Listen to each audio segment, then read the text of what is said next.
So when I'm under a lot of stress, I disassociate and I go to psychic world, which I'm so freaking grateful for because it still allows me to work, right? How else could I be here, be of service to you and give you guys?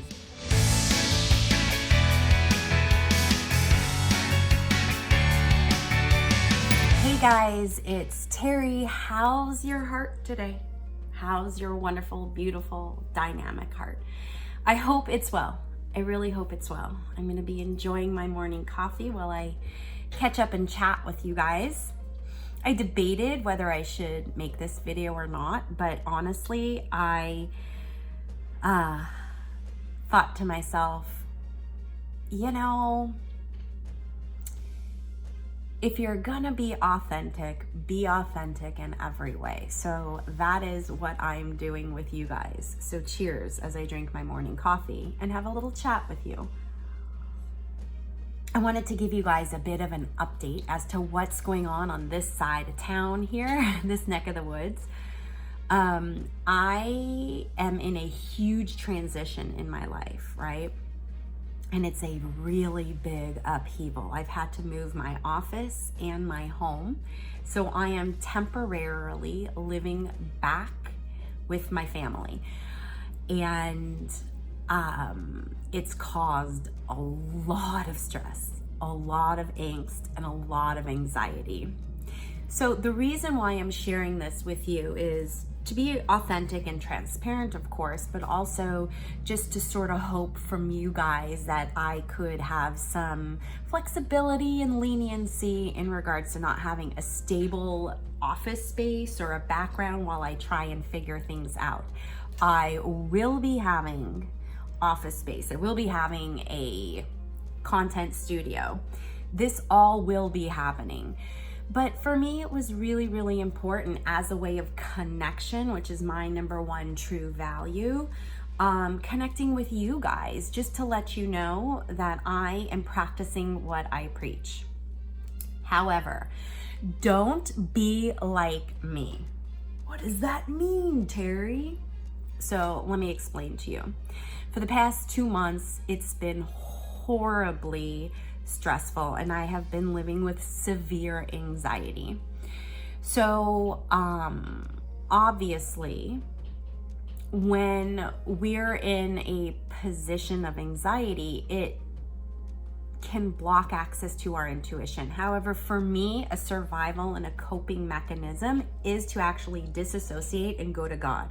So when I'm under a lot of stress, I disassociate and I go to psychic world, which I'm so freaking grateful for because it still allows me to work, right? How else could I be here, be of service to you and give you guys guidance if I'm broken, right? So thankfully my coping skill, my survival mechanism is to disassociate to God and the universe and my spirit team and all of that. So that is the reason why I've been able to still work. However, all the other areas in my life are in total upheaval. I'm under a lot of anxiety.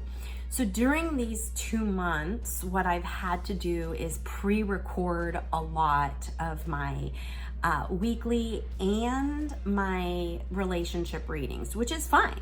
Not a problem, actually. It's just energy and I can tap into potential timelines and possibilities. So that's not a problem, but it will give you an explanation as to why now I have different backgrounds.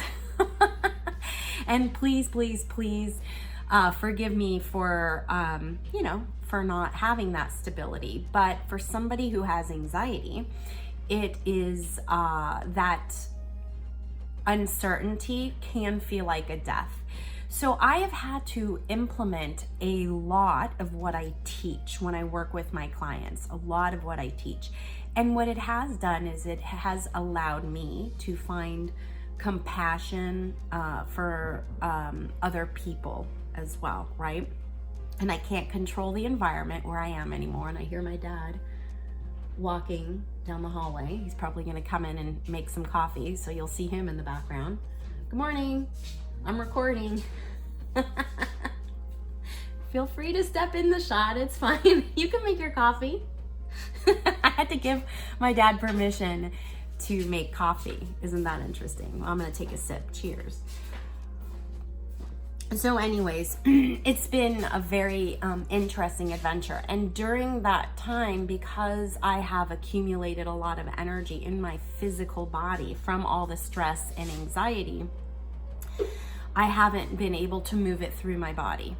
However, I have been still doing all of the techniques and modalities that I teach.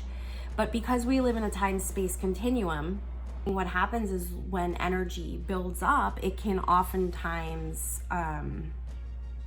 sort of explode, right? I call it popping the pimple.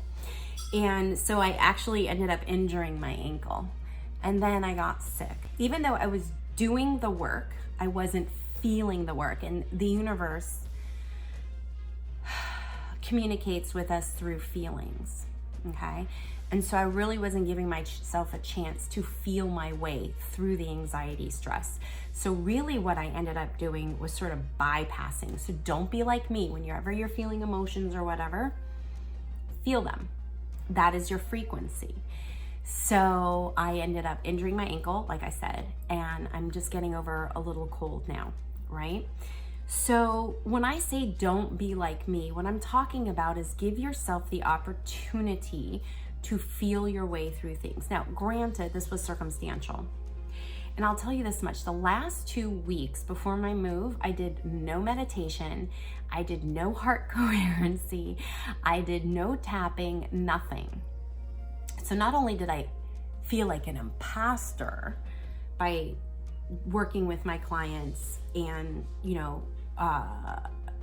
sort of acting like everything was okay, I wasn't even doing my own work. That kind of sucks, it's hard to admit, but again, honesty, transparency, authenticity, integrity is super important to me. It's a value, it's a connection. I mean, it's a value, and it's how I want to live my life. But it catches up. So when I'm saying don't be like me, I'm saying try your best to have consistency. Now, again, this was circumstantial. Life happens. Totally get it. So guess what I get to do now? Course correct. And I've actually been course correcting for about 6 days now, which is great. I got back into meditation. I got back into energy work. I got back into heart coherence. And I started to align again. So, changes in our life are inevitable, especially ones that we can't necessarily control. So I am now at the mercy of architects, permits, city permits, and then making sure that there's enough building materials. All of that was pushed back because of COVID. So something that would have been done, I'm having construction done on like an office space and a living space. Something that would have taken maybe 6 months is now going to potentially take a year and a half. So that's where I am. I just wanted to update you guys with all of this. One, just to share with you my story, what's going on, to explain why it might be a little weird, but maybe that's the new norm, right? And also just to remind you, as I remind myself, that we can control situations once we course correct and once we get into alignment. And, I'm definitely going to be looking at this as an opportunity to surrender into the unknown. I like having my space to record so that I can give you guys messages. I like knowing when and where I'm gonna be, and it's not like that. So if any of you are experiencing that, just know I'm with you. I'm with you on this. There are going to be changes coming up as well to this channel in August, which I'm really excited about, that I'm starting to prepare for. So, and I'm really grateful for this opportunity. So there's going to be changes all over. And the good news is that we can go through them together, right? We can go through them together. But I'm only as good of a healer and a psychic as I am honest authentic and connecting and engaging with you. And I don't want to stop that just because my environment is not perfect. So I get to grow and expand my consciousness and awareness, and you guys get to witness. Isn't that fantastic? All right, you guys, what am I always saying to you? Stay connected. So you may want to watch this channel just to kind of see what is going on in the wild, wild life of Terrie. I do have a bunch of projects that are in the works. So I'm excited about that. Living with 6 other people right now is definitely a challenge, but we'll see what happens. And I'm actually hoping that this experience gives me some more content. It very much can. So stay connected to yourself, stay connected to your friends and family. Of course, you can stay connected to me, and I'll see ya on the flip side.